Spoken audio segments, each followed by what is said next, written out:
Yes, sir. Good evening, sir.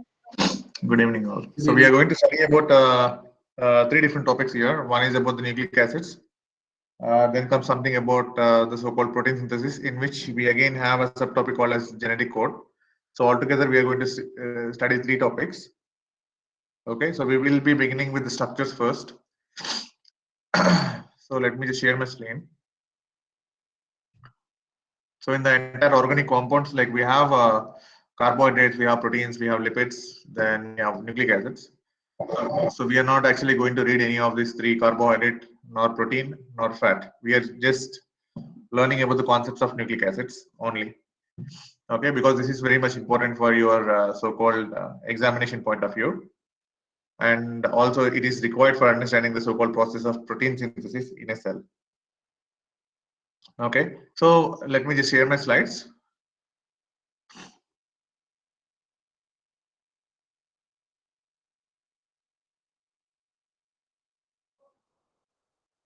Yeah, please confirm if my slides are visible.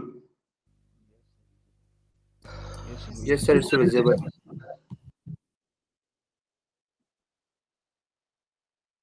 All right. Nature. In nature, as I mentioned earlier, we have a few molecules, biological molecules, which are very much important for the so-called living process to run. So we have four different important organic molecules. Organic molecules क्या होता है? These are the kinds of the compounds that basically have a backbone of carbon and hydrogen mandatorily. Okay, so in these mandatoric organic compounds, we have four important structures that play a very important role in the living creatures. Number one, of course, is nucleic acids because they carry the hereditary information of the life. Number two, so they are basically acting like the blueprint of the living processes. Okay. Number two is your carbohydrates, which take part in a majority of the energy related aspects. Number three is proteins, which are required for all the cellular activity in the body. And number four is lipids, which actually form different sorts of structures which takes part in either so-called physical activity, like you see the cell membrane. The cell membrane is made up of phospholipids. Okay, and same way you have several other physiological functions, like we have cholesterol, then we have testosterone, we have estrogen. All of these are basically fat-based molecules, so they take part in regular physiological functioning. Okay, so we are not going to read about carbohydrates or lipids or proteins. We are straight away going to read about only the blueprint of the life. That's nothing but your so-called nucleic acids. Okay, so nucleic acids, we have two different kinds of nucleic acids depending upon the sugar that is available in them. And uh, what are these? One is RNA, which means ribonucleic acids, and the second one is DNA, which means deoxyribonucleic acid.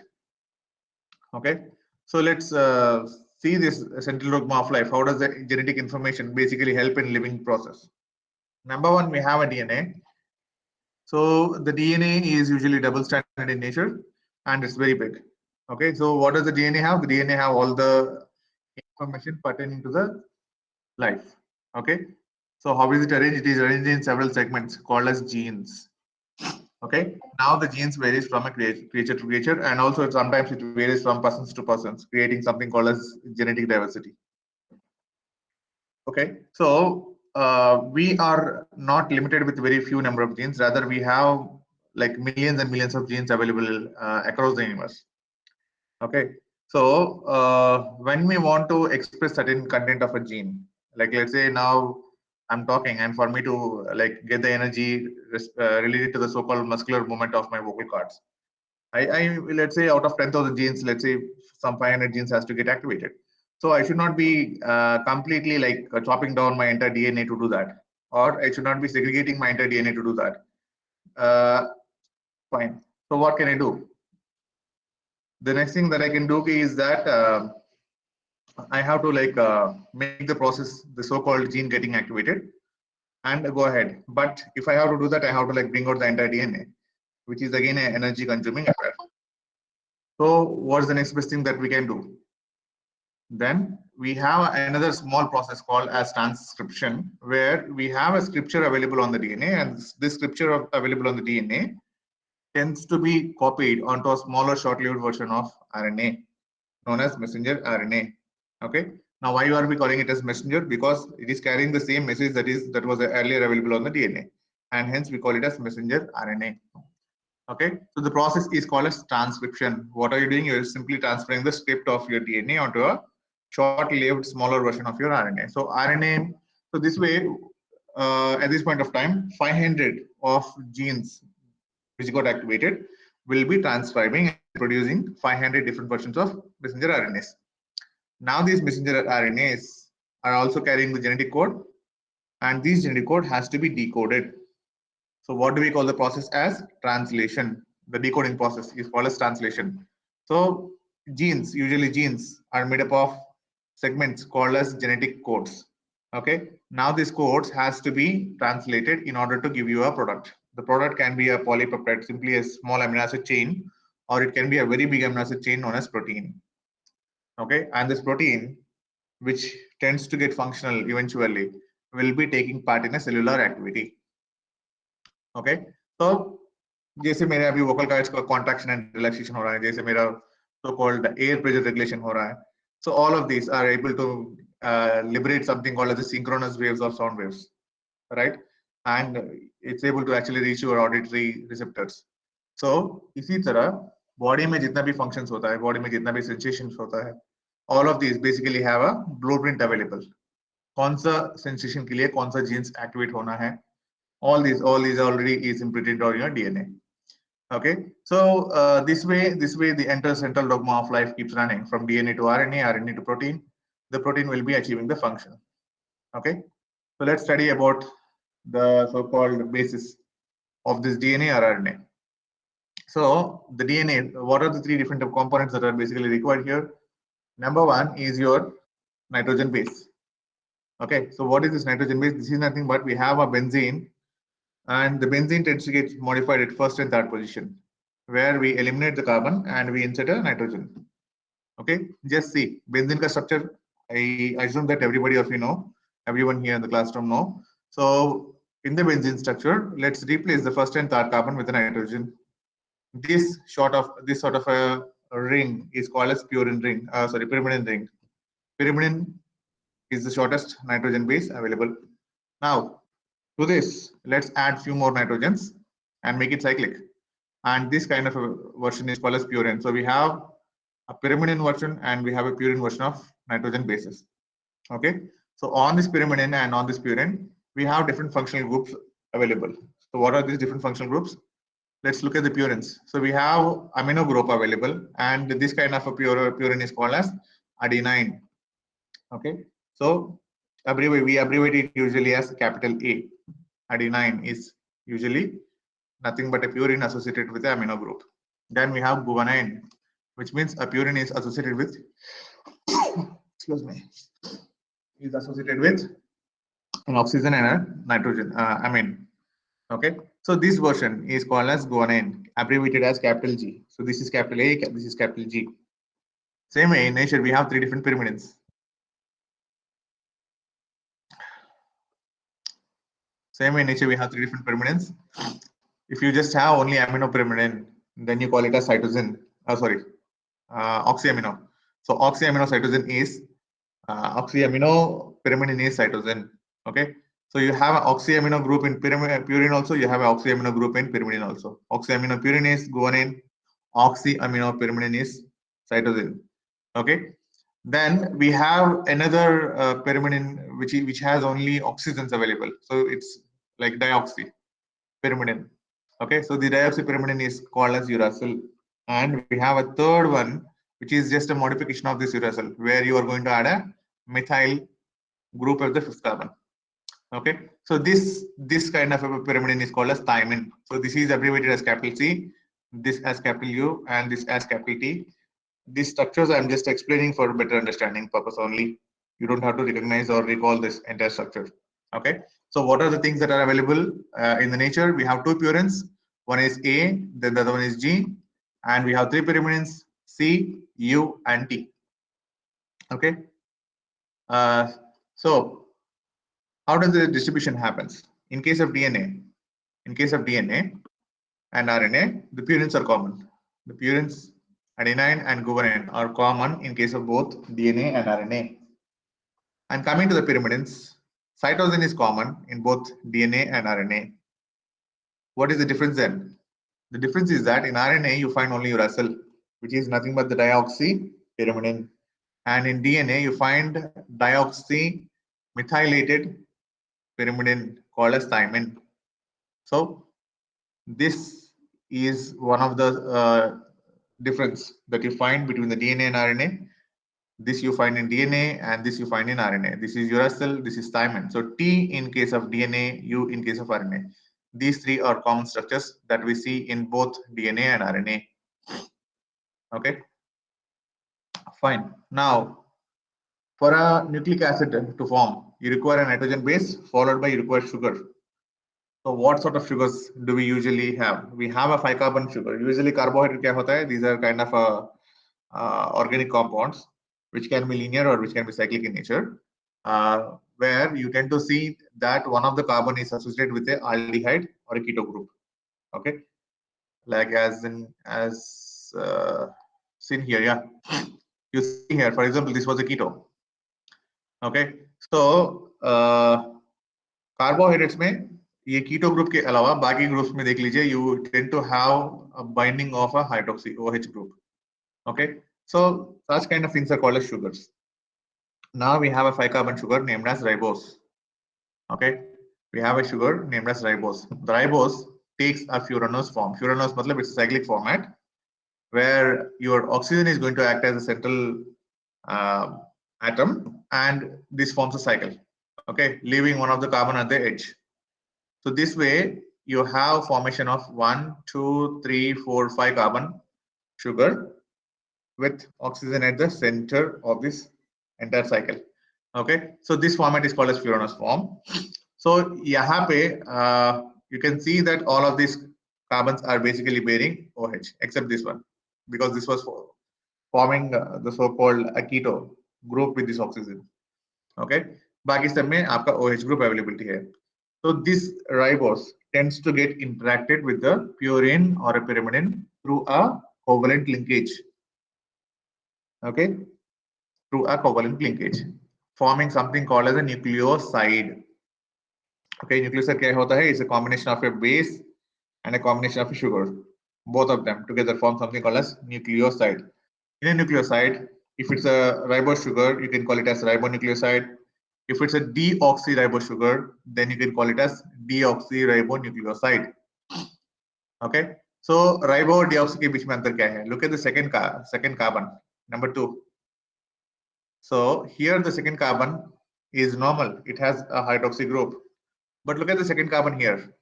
You have a H here and you also have another H here. What is missing? Oxygen is missing. And for that reason, we are calling this molecule name as deoxy. Dioxy नहीं है, ये deoxy है. Deoxy मतलब oxygen निकाल दिया है. So deoxyribose.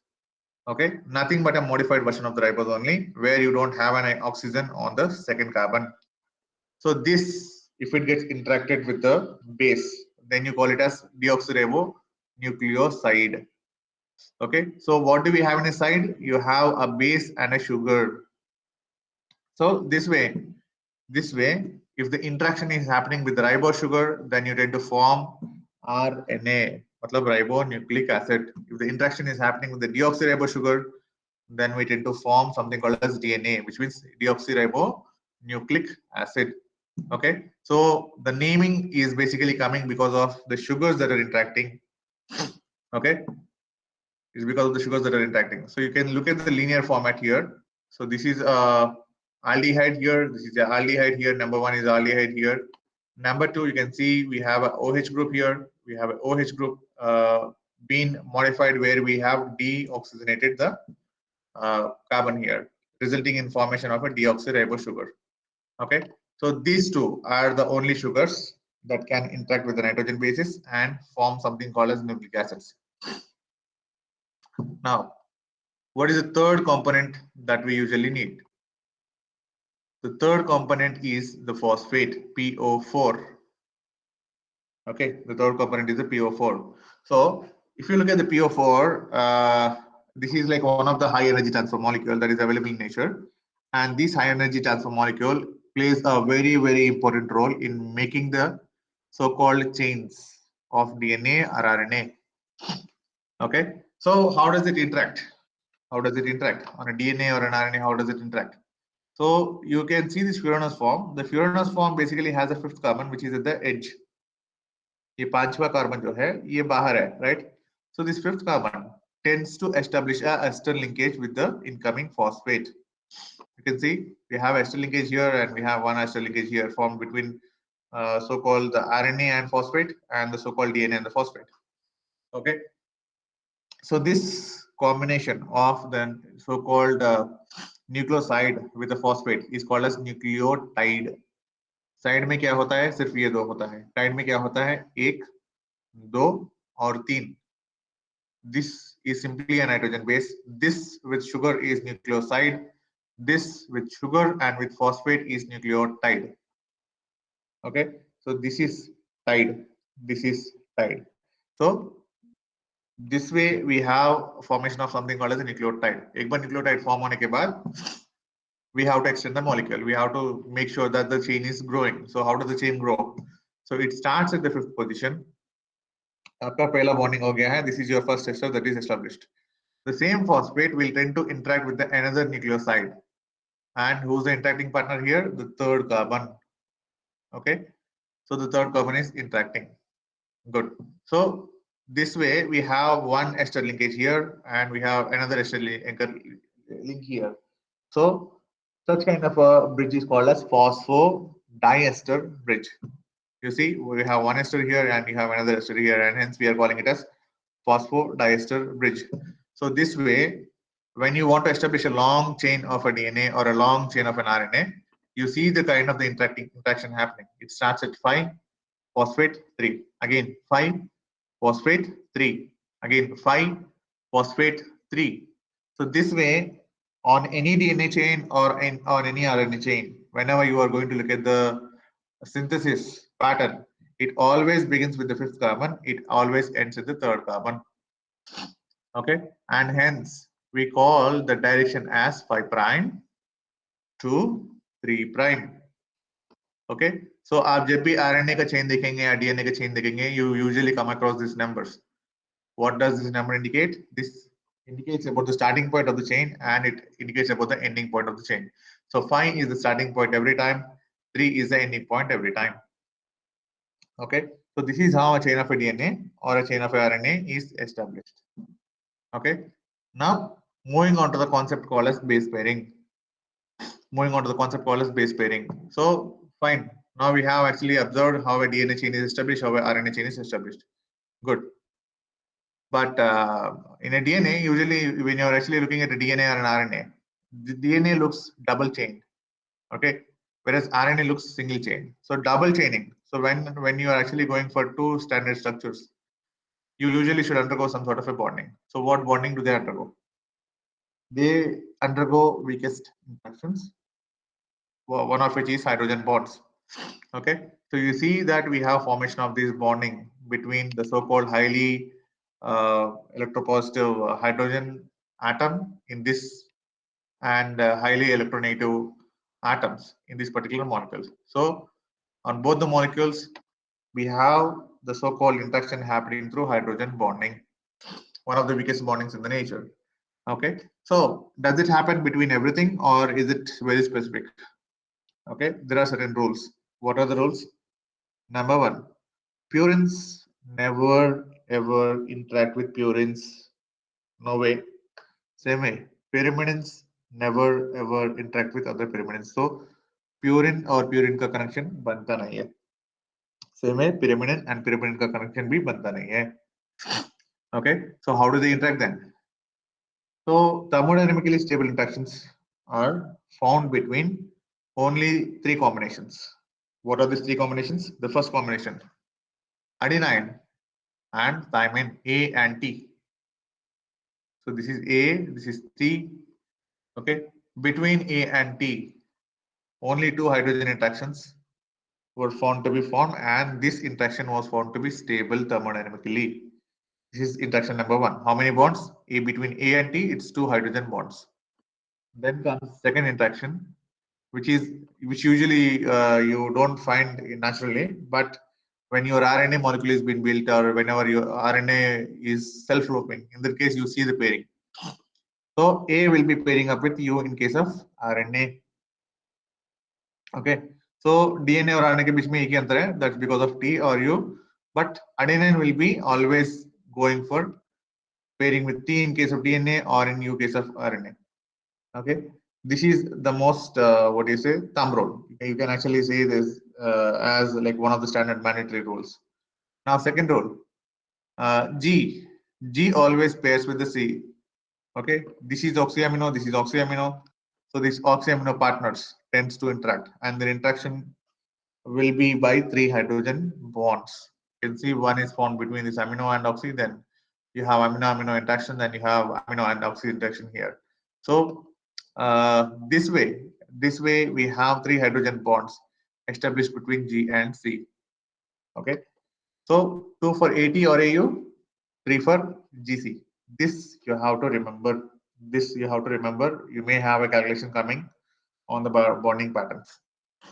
Okay, individually when you actually look at a hydrogen bond, they are very weak. But let's say we have hundreds of such molecules forming hydrogen bonds. Okay, automatically the bonding across all the molecules together tends to show a very strong effect collectively. Okay, so collectively when you have more hydrogen bonds, the molecule or the compound form tends to be very strong.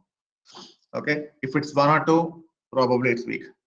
Okay, so this way we have a base pairing established between DNA chains, and what are the interacting partners? A will pair with T, G will pair with C. AT has 2 hydrogen bonds, GC has 3 hydrogen bonds. Okay, so this way now we can see here we have a formation of DNA molecule. So how does this DNA molecule basically what do you say, exist in nature? Why is it not straight? Why it is helical? The reason being, if you're going to look at the entire DNA of your cell, it's going to be more than 2 point some meters. Okay, और आपका cell का size कितना होगा? It's in like microns. Okay, so microscopic scale, we actually can't even straight away look at your cell. So उतना छोटा सा cell में 2 metre का DNA कैसे fit होगा? So the first and foremost sort of a compression that happens with the DNA is torsion, where we twist the DNA in such a way that the so-called for every 10 bases, we get 34 so-called angstroms of length. Okay, so 1, 2, 3, 4, 5, 6, 7, 8, and so on. For every 10 base pairs, you get a so-called length of 34 angstroms. Okay, and the width is 2 nanometer. Okay, and don't get confused between something called as bases and base pairs. This combination is called as pairing. मतलब यहाँ पे देखिए, you have one pair here, you have one pair here, you have one pair here, you have one pair here. So this way, let's say in these 2 turns we have 10 pairs. Okay, so 10 pair में कितना bases होगा? How many bases do we find in 10 pairs? 20.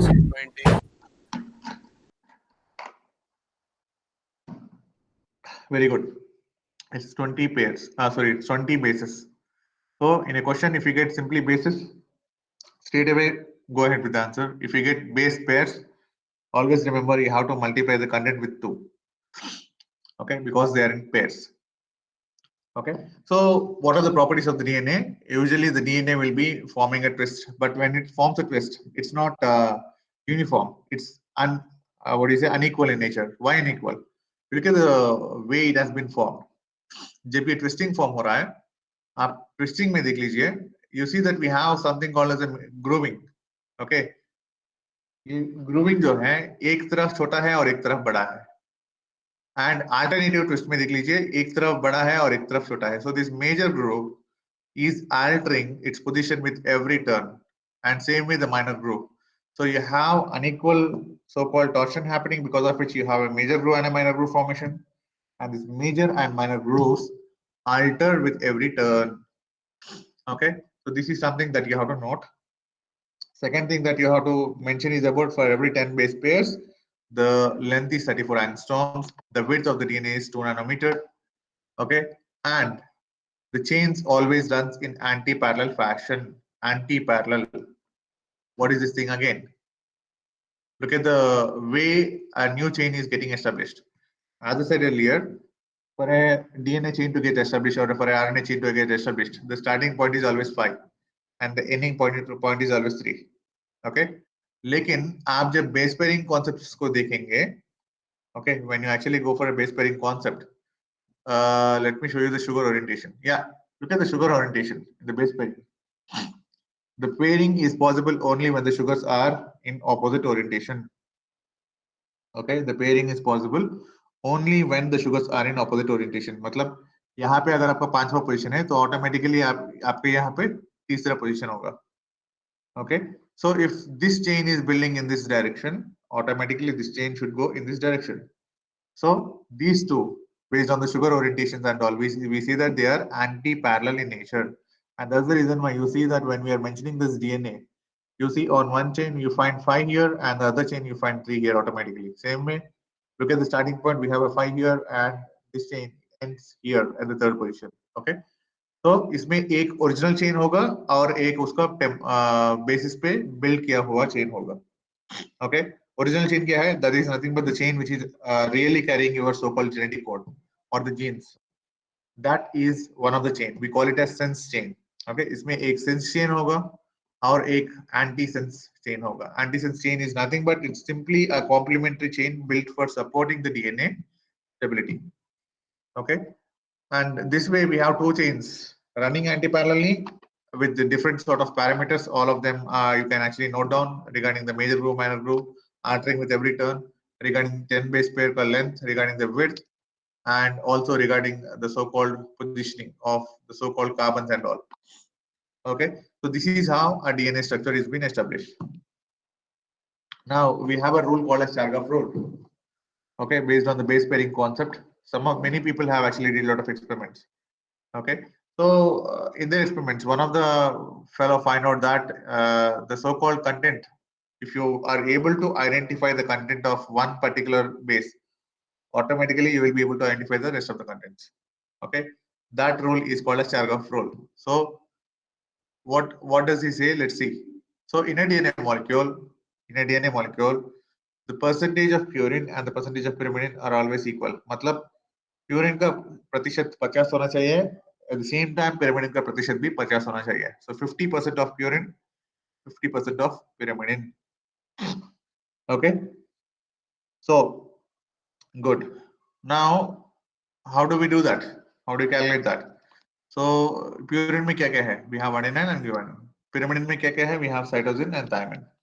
Okay. So if you know the content of guanine, okay, if you know the content of guanine, there are two advantages. What is the advantage?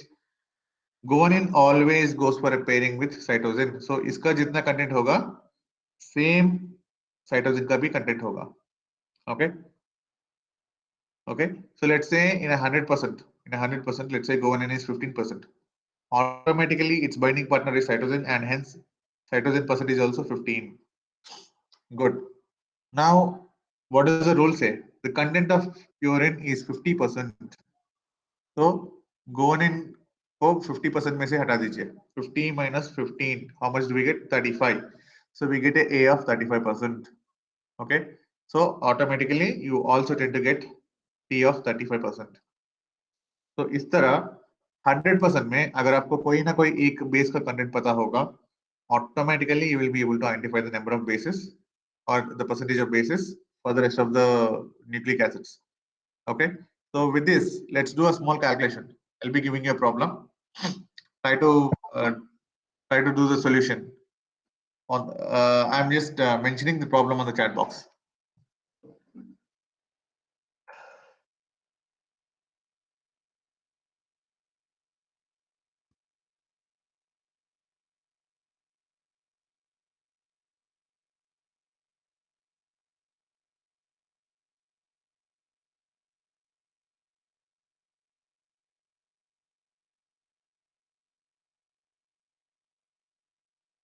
Yeah. So in a DNA chain, The content of T is 18%. What will be the content of G? Answers on the chat box, please.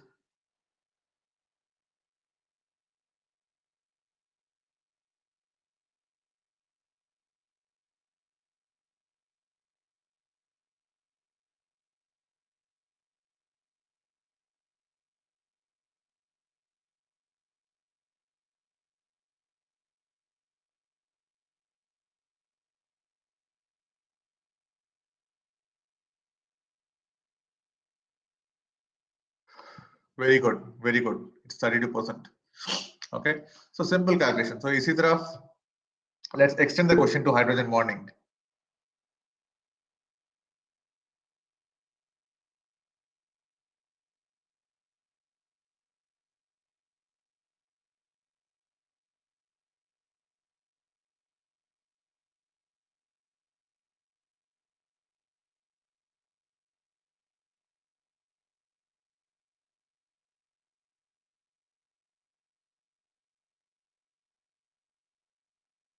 Continuing with the same question.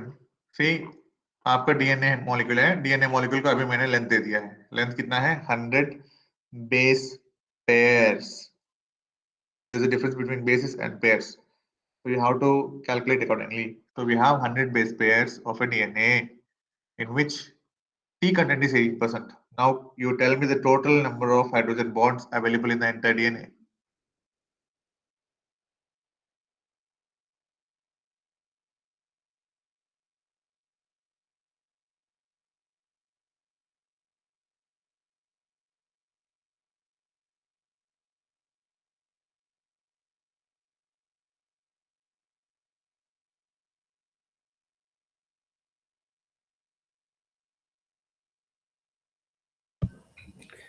So what was the T content? Same 18%. Earlier जो question मैंने पहले दिया है उतना ही 18% है T का content.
We have given a calculation for 80.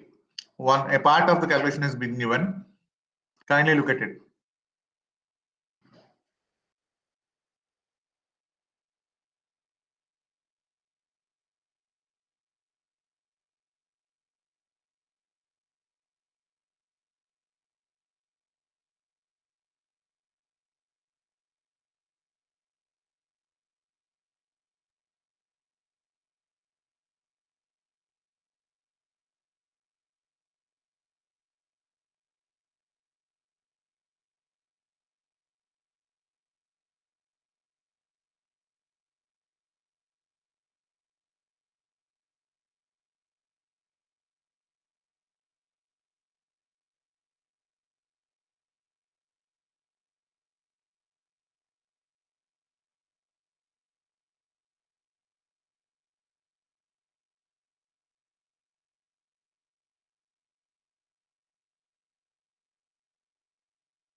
Okay, A का content 36 हो गया, जी का कंटेंट 36 हो गया, ठीक है.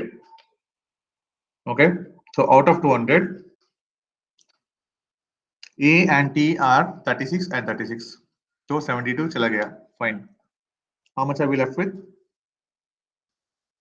200 में 72 निकल गया तो कितना होगा? 128. 128.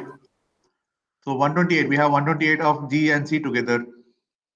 So एक को पता करेंगे. 128 by 2 कितना होगा? 64. 64. So we have 64 of G and 64 of C. So between G and C, how many number of hydrogen bonds should be there? 3, sir. Then we will multiply it by 3.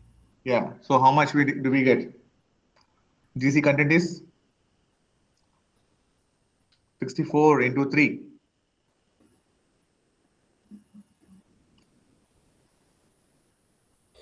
So 192 bonds. Very good. 192 bonds for GC pairs. So what will be the total? What will be the total number of hydrogen bonds? 192 and 72, sir. 192 and 72 कितना होगा? We will add them. So 264. 264 is the right answer. We got 264 from earlier. We got the answer from Kon. Somebody, Abhinav. Yeah, Abhinav is right. Ashish Anand, right? Yeah. So that's all. Why 64 into 3? Because you missed that section earlier. आप late join हुए हैं. Between G and C, the hydrogen bonds are 3. Between A and T, the hydrogen bonds are 2. यहाँ पे picture में देख लीजिए, आपको पता चलेगा. Rahul Gorai, are you able to see? Yes, sir. So whenever in a DNA molecule, when you find between the two DNAs, the only binding partners are AT and GC. This is the only binding partnership that you see in a DNA. A always binds with T, G always binds with C. A और T के बीच में हमेशा 2 hydrogen bond ही होगा. G और C के बीच में हमेशा 3 hydrogen bonds होगा. Okay, so this way, shall we do one more problem, or do you want to go ahead? एक और problem करेंगे. Go ahead, sir. Go ahead, sir. Go ahead. Okay, fine. So this is something about your so-called DNA. Now let's move on to the another molecule called as RNA. So RNA basically has 3 different formats, 3 different types. Okay, one is messenger RNA, then we have transfer RNA, then we have ribosomal RNA. So ribosomal RNA is something that builds the structures, membrane-less structures called as ribosomes, which you find both in bacteria and in so-called higher creatures like animals or eukaryotes. All the creatures on the earth basically have ribosomes. Okay, but bacterial ribosomes are smaller and eukaryotic ribosomes are bigger. Okay, so this ribosomal RNA is very much important for making the structure called as ribosome, which is very, very important in making the proteins of the body. Okay, and how much do they constitute in the entire RNA? They constitute more than 80%. More than 80% of your RNA is available in ribosomal RNAs, rRNA. This is number 1. Then comes number 2, called as transfer RNA. So why are we saying it as a transfer? The transfer basically refers to the availability. You see the structure. This is the structure of a transfer RNA. It basically looks like a T-shaped clover leaf structure. Okay. So on this clover leaf, the most important aspects that you have to identify are this hydroxy region, where you see that an amino acid is bound to it. Okay, and it is very specific to the sequence that is available at this loop called as anticodon loop. What is this codon? An anticodon. Codon is nothing but it's a segment of a gene called as genetic code. And this genetic code basically has a complementary base pairing available at this region.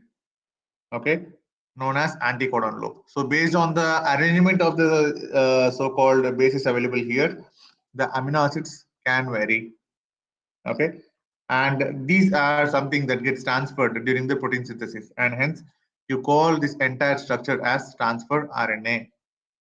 So this makes up to 15% of the total RNA in the body. Then comes the third, the least available short-lived format called as messenger RNA. It happens to occur only when a gene tends to get activated. Okay, body में ये हमेशा रहेगा, ये हमेशा रहेगा. This thing appears and disappears depending upon the situation, depending upon the context, and for this reason, this content is less than 5%. Okay, less than 5% of the entire RNA is messenger RNA. Why are we calling it as messenger? Because it transfers or it is carrying the scripture. जो आपका जो blueprint है, एक gene का जो blueprint है, same blueprint यहाँ पे ये कैरी करते हुए आएगा. Okay, and that's the reason why we are actually calling it as messenger RNA. This is very much important for the so-called decoding process, which makes the protein molecules in the cells. Okay, so this way we have three different formats of RNAs. One is ribosomal RNA, which is 80% or more than that. Then we have tRNA, which is 15%. Then we have messenger RNA, which is 5% or less than that. Okay, so all the three are important for protein synthesis process. So let's look at the differences between DNA and RNA. The first difference, base. We have a T here in the DNA and we have a U here in the RNA. Okay, then sugar, it's made up of deoxyribose sugar. This is made up of ribose sugar. This is very much stable because of its extra hydrogen bonds available onto the double chain structure. This is less stable. Okay, this exists usually as a double stranded structure. This exists majorly as single stranded structure. As you can see in the figure, see, this is the entire tRNA. This here also you tend to find RNA which is single stranded in nature. This is also single stranded RNA, but it is going to form something called a self-looping. Okay, so this way ये सिर्फ एक ही chain से बनता है. RNA molecule जो भी है ये यहाँ पे सिर्फ एक ही chain होगा. Whereas on DNA you tend to have two chains. You have two chains on the DNA. Okay, then where is it located? It's located in the nucleus, in the mitochondria, and in the chloroplast of plants. This is located everywhere. This is located everywhere in the cells. Okay, it can be available in the nucleus, it can be available outside the nucleus, it can be available on the endoplasmic reticulum, it can be freely available in the cytoplasm also. So you tend to find it everywhere. Okay, and this is the format of what do you say, the so-called adenine. Adenine को हमारा जो energy molecule है, हम लोग कल के class में पढ़े थे ATP के बारे में. तो ATP में जो sugar है, that's basically this one, and that's the reason ATP is available everywhere in the cell. It is being utilized everywhere in the cell, and that's the reason you tend to find it in the entire cellular structure. Okay, so this way we have two different nucleic acids. One is DNA and the other one is RNA. So these are the basics of your nucleic acids. Now, if you understood this, then only we can go ahead with the central dogma of life. So let me know if you have any doubts.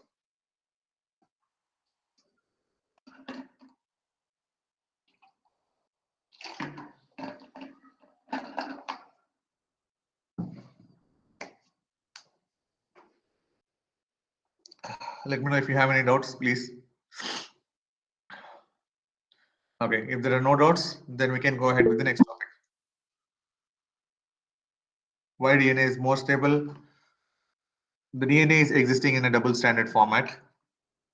Okay, and when it is existing in a double-stranded format, it has collectively more number of hydrogen bonds, and these collective hydrogen bonds will be making the molecule bind more stronger compared to the other existing molecules available in the surrounding. And that's the reason why you tend to see the DNA is more stabler than the ribose, the so-called ribonucleic acid.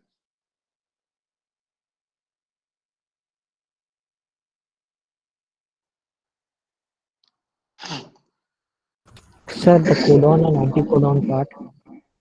I'll tell you that. We are moving ahead. So I'll stop sharing this presentation. Then we will be studying one particular concept through video mode, because if I go ahead with the slide mode, probably it's going to take a lot of time. Okay, so let me just turn on a video. I'll share the video and I'll try to explain it. Okay, so you'll be better understanding the concepts. Where's the video?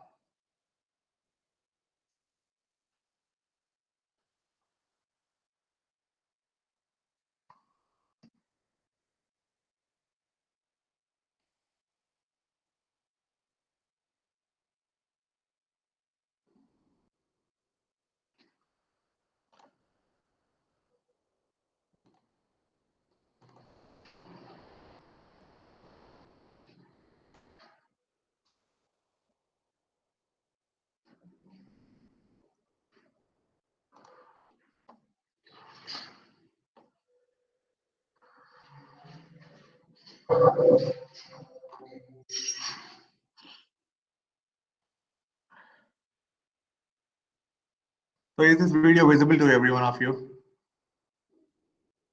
Yes, sir. Yes, sir. Yes. So let's continue ahead then.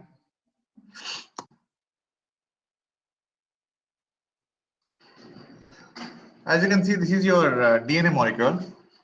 So on a DNA molecule, let's say this is your entire DNA molecule. Let's say we are now supposed to activate a gene. Okay, हमको एक gene है, उसको activate करना है. So how do we activate it? बाहर से कोई signal आना पड़ेगा, and the signal has to go and target your DNA. Okay, so your DNA basically has several segments called as genes, and in the gene also we have different segments.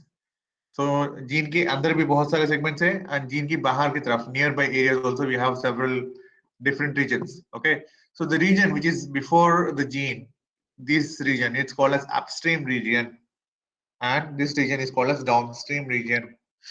So the process begins a bit earlier to the gene called as upstream region on a area called as promoter. So what is this promoter now? This is like a genetic switch. आपका gene है. The gene basically is having a switch which can be turned on or a turn off. अगर आप उसको on करेंगे तो gene express करेगा, मतलब mRNA बनेगा. अगर आप उसको off करेंगे तो mRNA नहीं बनेगा. Okay, simple as the so-called your electrical switches. So you turn on the switch, the bulb will be like giving a light. You turn it off, it will be like off. So same thing with the gene. So we have a palindromic sequence located at this region, and this palindromic sequence is the target of your signaling molecule that is coming from the exterior. So it will be binding to this palindrome. पता है ना क्या होता है? What is the Yes, palindrome? sir. आगे से या पीछे से पढ़ेंगे तो रीडिंग सेम होगा उसका. Yes, sir. Right? So on both the DNA chains, when you read from 5' to 3' direction, the reading should go same. So such kind of regions are available on the DNA, and they are going to act as signaling regions. So they are the ones which we call as genetic switches. Okay, and usko official name क्या है? Formal name क्या है? Promoter. Okay, so we have a promoter for a gene which is bound by several sort of a signaling molecules to its region. Fine. Now it is bound. See, we have several factors. These are all the proteins that are coming and binding.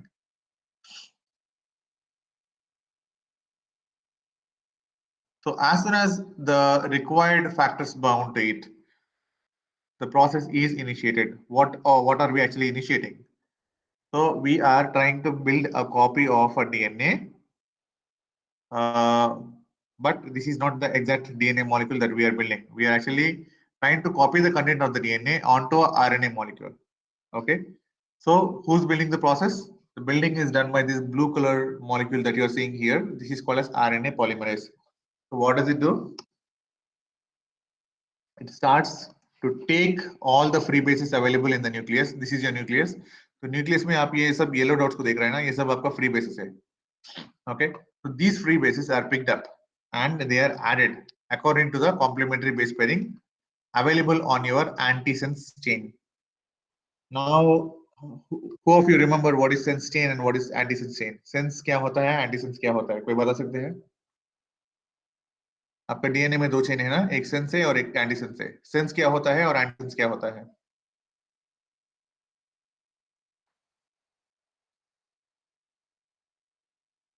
दोनों DNA chain में एक chain आपका genetic code को indicate करता है. It will be carrying all of your hereditary information. That DNA chain is called as sense DNA chain, and the complementary chain is called as antisense chain. Okay, तो हम हमारा process को antisense chain पे शुरू करेंगे ताकि हमको exact DNA की जो कॉपी है वो हम उतर पाएंगे. Okay, so we started on the antisense chain of the DNA, and it goes on. So we have an elongation process going on where we are going to produce or manufacture the new chain of RNA based on the complementary bases available on your antisense chain. So as you can see here, while the chain is running, the so-called RNA polymerase enzyme is running. The running is happening in 3 different sequences. First sequence, you have to break the bonds. Number 1. Second sequence, now with the available information here, for example, let's say we have 2 A's available here. So this is a RNA molecule. A का complementary क्या होगा? RNA में U होगा. तो यहाँ पे हम 2 U को जोड़ेंगे और समझ लीजिए 2 A के बाद GCG है. तो नेक्स्ट क्या होगा यहाँ पे? GCG. उसका ऑपोजिट क्या होगा? C. CGC. Yeah. Okay, Yes, so this way, as the chain keeps running, so we keep synthesizing. Okay, depending upon the complementary bases available here on the antisense chain, and that way we open it, we synthesize it, and at the back end we again close it up, we again pack it up. You can see from forward we are opening it, we are synthesizing in the middle, and we are patching it up at the end. So this is what the RNA polymerase does. Okay, so when the RNA polymerase does, I said your genes basically has different other components within it also. As you can see here, the RNA that is being synthesized is coming in 2 different colors. One is yellowish and the other one is greenish. This yellow color is the original coding content, which actually codes for your protein. And the green part is the non-coding content, which is required for regulation of the movement of the genes during the so-called mitosis or meiosis or chromosomal formations. Okay, so इस तरह आपके gene में बहुत सारा ऐसे green colour segments होगा जो जहां पे कोडिंग नहीं पाया जाएगा. So what do we have to do? Then we have to eliminate them. So what are these structures called as? These yellow structures which are coding, they are called as exons, EXONS, and these green regions that are seen here are called as intron. Intron is not required for us. Exon is the only part that is required for us.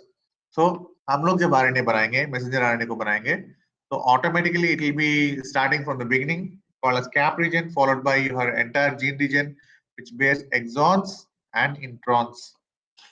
Now this introns has to be eliminated. So what do we do? Now we do a editing process here.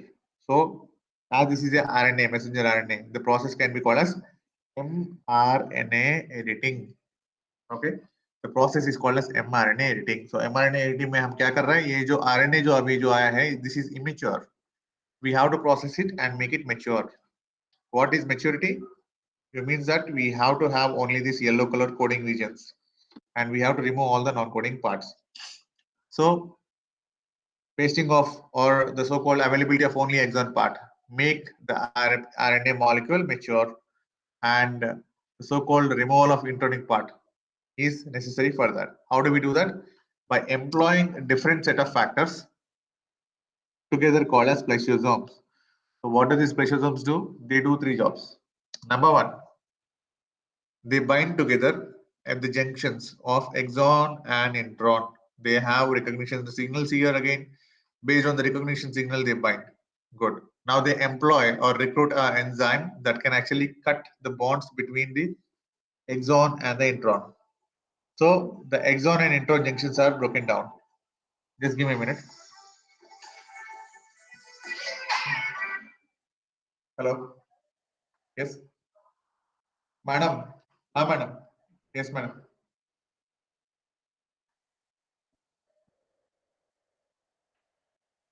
Okay, ma'am.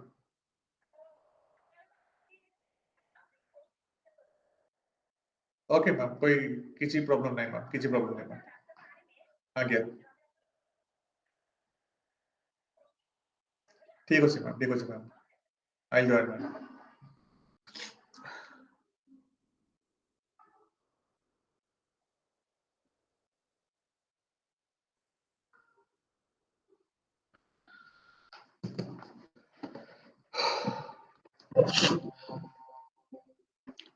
Yeah. So you can see this. You can see. So these molecules, they're doing three different jobs. One is that they are getting joined at the junctions of exon and intron. Number one. Number two, they're recruiting the enzymes that actually can cut these junctions, the bonds available between the exon and introns. तो यहाँ पे आपका जो phosphodiester bridges है वो break हो जाएगा. Okay. Now, once we break it up, there is a possibility that this end comes and join again. So what the machinery does, it will direct this cut end towards the intronic edge and paste it there. Okay. So ये green color portion से अपने आप को जुड़वा देगा. And fourth, this yellow color portion now which are what do you say idle, they will be pasted up. Okay. So this entire process is done by this machinery called as splasiosome. So splasiosome आने के बाद आपका mRNA का reading होगा जिसकी वजह से आपका इंट्रोनिक रीजन से वो कट होके सिर्फ एक्सॉन्स को हम जोड़ रहे हैं. You can see the process running in real time.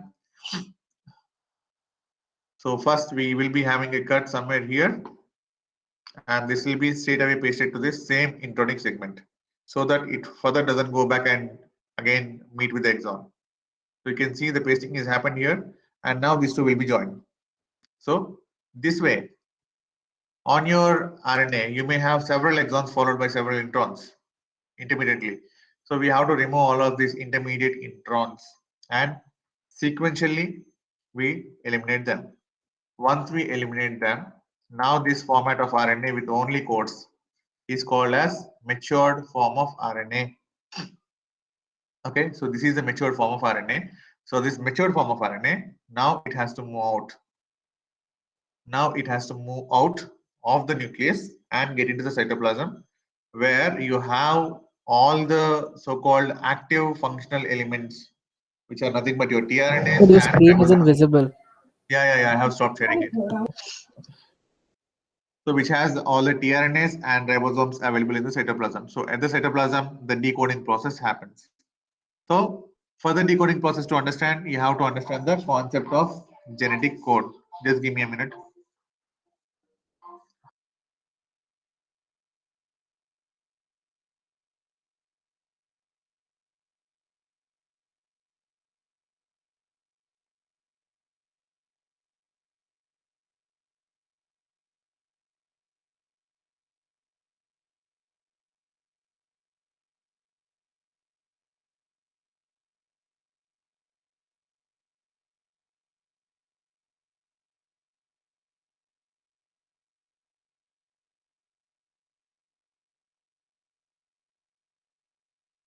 So as I said earlier, now we have a matured form of mRNA.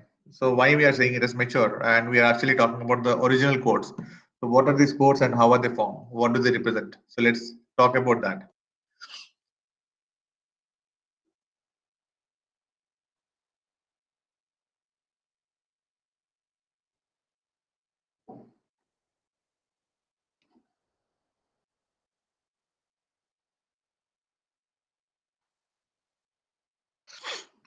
Is this visible, everyone?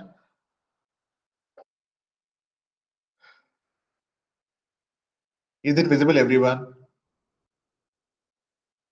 Yes, sir. Yes, sir.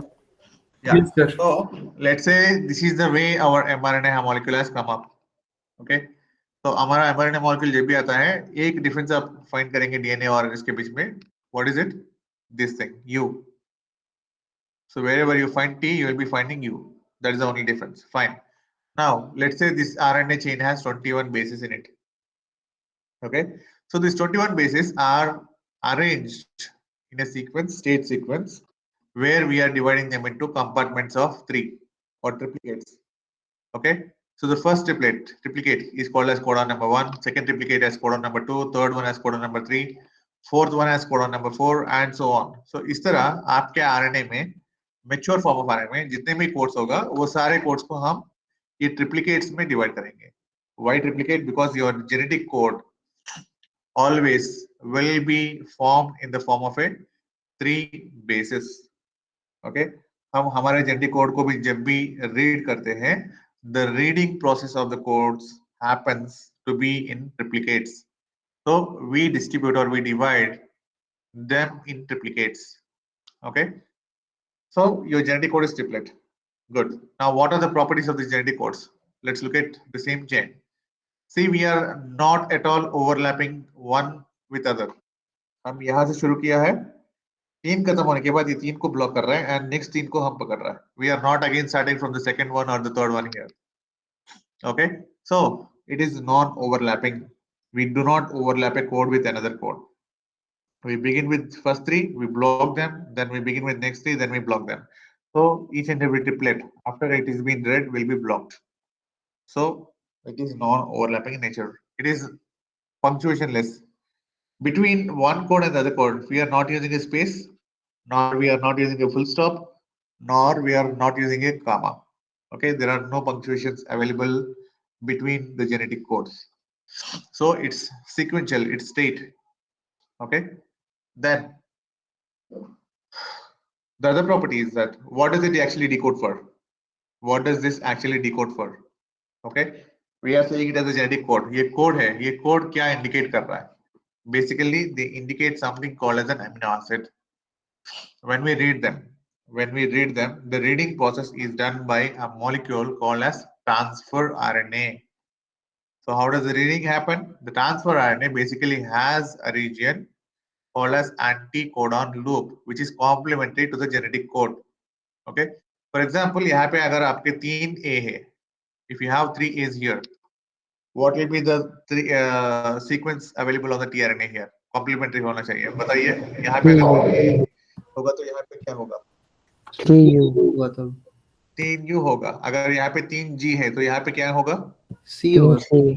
पूरा 3C होगा. So this way we have a loop on the tRNA which is actually having a complementary pairing to that of your codes available on the mRNA. Okay, and such kind of tRNAs will be bearing a amino acid at the hydroxy end. Okay, so based on the amino acid that is being bared at the hydroxy end, the genetic code will be directly depicting to that amino acid. Okay, so ये code यहाँ पे जो है इसके हिसाब से यहाँ पे जो हमारा amino acid availability में है, so that amino acid is considered to be the product. Okay, so this way, if you are going to look at the number of genetic codes available in the nature, we have 64 possible combinations. Why 64 possible combinations? Because the number of bases are 4. A, U, G, C. तो 4 basis है. 4 basis को अगर आप triplets में combine करेंगे तो कितना सारा बेसिस आएगा, कितना सारा कोड्स आएगा. You can see we have for U only we have 16. For C combinations we have 16. For A combinations we have 16. For G combinations we have 16. So this way 16 fours are 64. So we have 64 possible combinations of genetic codes available in the nature. Okay. Now among the 64 combinations, 61 actually give you a product. Out of the 64, 61 will be giving you a product. So 61 or 60 because 3 for stopping and I guess 1 for starting, like that. Yeah, 1 for starting, but starting is also decoding something. Okay, sir. Oh, So the you have to starting include one that. also decodes. Achha, A Starting will will also decodes. Okay, so you have a starting one and you have 3 stoppers. Okay, altogether we have 64. So out of 64, 63 code for amino acids, 3 do not code for any amino acid. So why are they required then? What do? They are basically required for stopping the process of decoding or the so-called translation. Okay, so हमारा जो translationary machinery है, जब वो codes को पढ़ते जाएंगे, अगर पढ़ते when it reads and then when you actually come across such kind of a so-called stop codon, then the so-called protein synthesis will be stopped there and the so-called process is winded up. It is being terminated. Okay, and for that reason we are calling them as stop codons. So what are the 3 stop codons? You have to memorize them. U, A is a stop. U, A, G is a stop. U, G, A is a stop. So look at all these 3 triplets. You can actually see the same thing here also. These both indicate the same. This is in square format, this is in circular format. So look at here. U, A is a stop. U, A, G is a stop, U, G, A is a stop. So we have 3 stop codons in nature. And usually we have one start codon called as AUG. AUG, what does it code for? You can see A, U, G. It codes for methionine. Same way you can look at here A, U, G. It's coding for methionine. Okay. So इस तरह आप किसी भी 3 combination को देख लीजिए, you are going to get a product. C. For example, you take C and C, we get proline. You get CC, U, you get proline. You get CAC, C, A, C, we get histidine. Okay, so this way we have like many number of amino acids available in nature, and each and every amino acid have more than one different codon. Okay, why is it like that? The property is called as degeneracy. Okay, degeneracy मतलब हमारे पास कितना amino acids है? 19 है. हमारे पास कितना genetic codes है? 61 coding sequences है. Which means that एक amino acid पाने के लिए आपके पास एक से ज्यादा कोड हो सकता है. Okay, you may have more than one code available for decoding an amino acid. Okay, again I'm repeating it, it's may have, which means that you can have one or you can have more than one. Okay, so this way for decoding of 19, for getting 19 amino acids as product, you may have a single code or you may have more than one single code. That property is called as degeneracy or degenerate. Okay, so you remember this. And then the code is unambiguous, which means that a particular code, when you read it, it's always giving you a single product. How many number of times you read, the product is going to be the same. Okay, example, take AUG. AUG. See, we are getting methionine. Take here AUG, we are getting methionine. हमको serine या tryptophan या glycine कुछ नहीं मिल रहा है. हमको हमेशा AUG से methionine ही मिलता है. इसी तरह बाकी ट्रिपलेट्स जो कोडिंग ट्रिपलेट्स है वो हमेशा सेम प्रोडक्ट डिलीवरी करते रहेंगे. So one codon always gives you one product only. Okay, one codon always gives you one product only. It doesn't give you different products. So that property is called as unambiguity. Okay, and finally the code is universal. The code is universal, which means you take a virus, you take a bacteria, you take a pig, you take a human being, you take a plant, any living creature you take, when the process of decoding happens, it runs in the same pattern. Okay, and hence the genetic code is universal in nature. Okay, so these are all the properties of a genetic code. So regarding genetic code, if somebody has any doubts, let me know. Anyone has any doubts, let me know. So you have to memorize these 4 sequences. One is AUG, which is start codon, and the other 3 sequences called as stop codons, which are UAA, UAG, and UGA. Okay.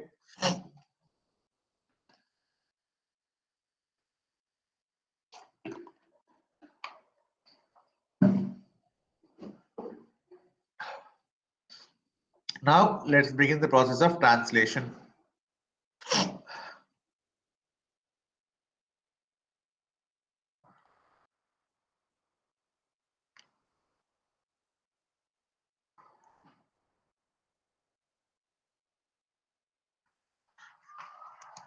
So translation begins with the advent of ribosomes. Okay, so your mRNA molecule has to move out.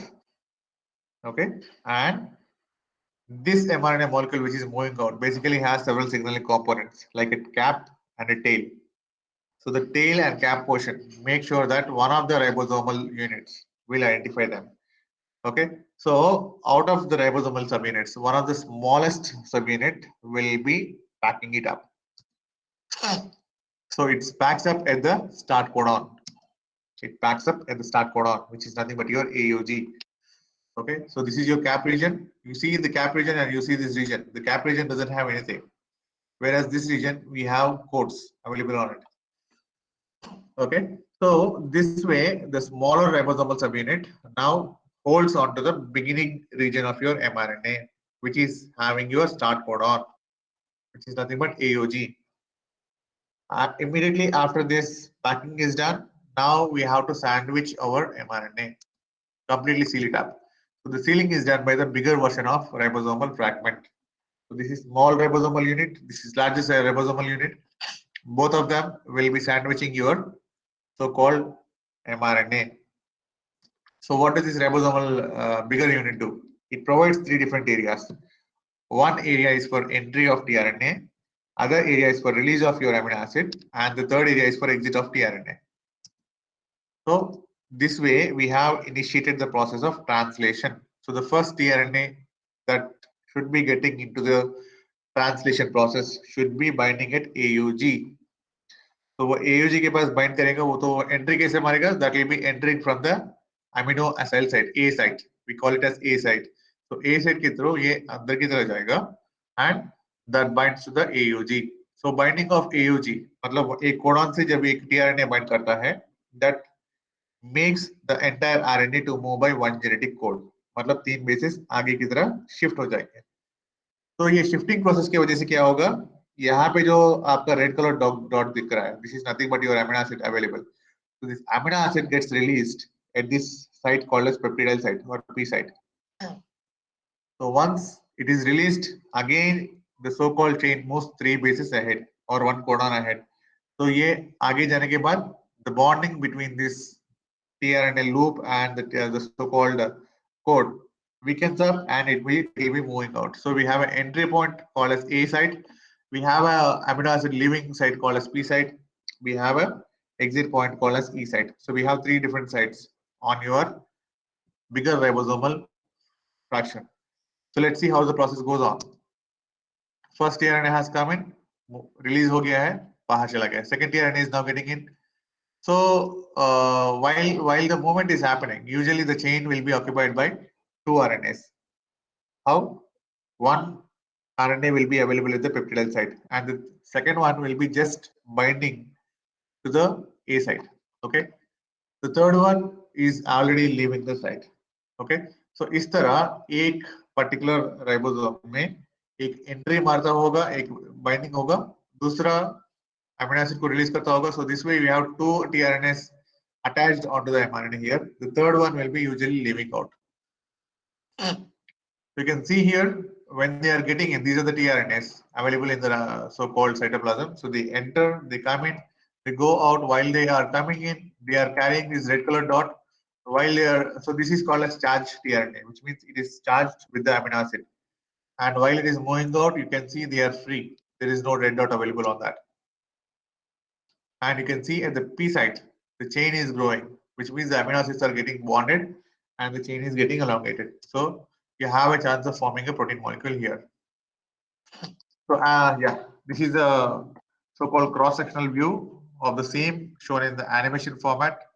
So you can see this is the A site. So when they are coming in, you have a red dot here.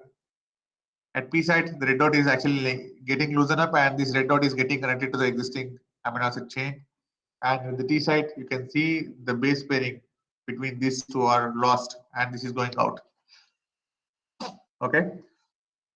So this way, the binding enables the movement of the RNA chain by 3 bases every time.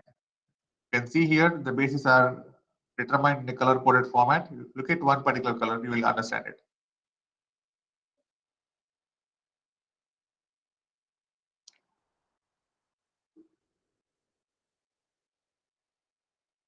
Yeah, look at the colors. They are actually going by codon, not by a single base by a base. So when they are entering, you see there is a red dot here. You see there is a red dot here. When they are leaving, there is no red dot here. This red dot is nothing but it is indicative of the amino acid. So this is elongation process.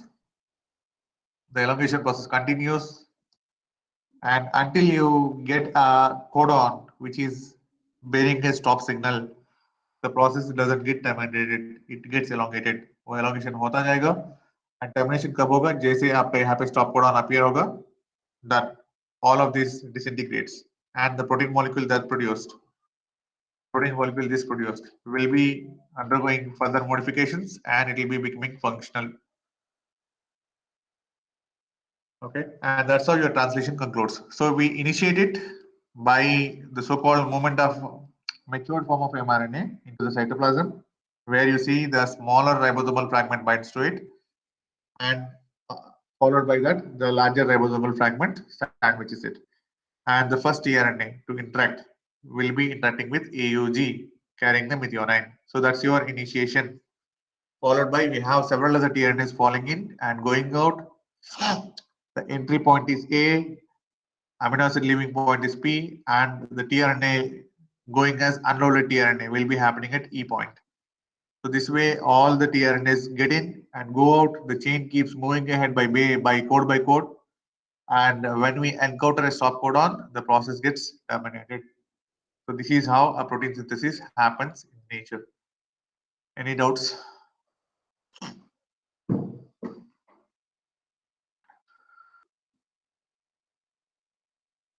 So this is all about your DNA, RNA, genetic code, transcription, translation. Okay. So with this, the syllabus for your midsem is done. In case if anyone has any doubts, let me know. Thank you, sir. So that's all. Prepare well for the exams in case if you're participating in them. All the best. Yes, sir. Thank you, sir. Thank you, sir. Thank you, sir. Thank you, sir. Thank you, sir.